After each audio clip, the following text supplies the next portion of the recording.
ఇలాగే ఈసారి కూడా నా ఓటు హక్కు మా కుటుంబంతో సహా అందరూ వినియోగించుకోవడం జరిగింది. ఇదే విధంగా ఇదే సమయంలో ప్రతి ఒక్కరికి ఎప్పటిలాగానే మళ్లీ వినియోగించుకుంటున్నారు. ఈ ఓటు హక్కు వినియోగించుకోండి. ఓటు అనేది కేవలం హక్కు మాత్రమే కాదు, అది మన బాధ్యత.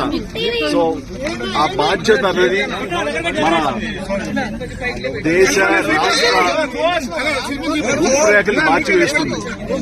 కాబట్టి సరైన నాయకులు వీళ్ళు మనకు న్యాయం చేస్తారు, మనకి సుపరిపాలన అందిస్తారు అన్న నమ్మకం ఉన్నటువంటి నాయకులకి మీ మద్దతు ఓటు ద్వారా తెలపండి.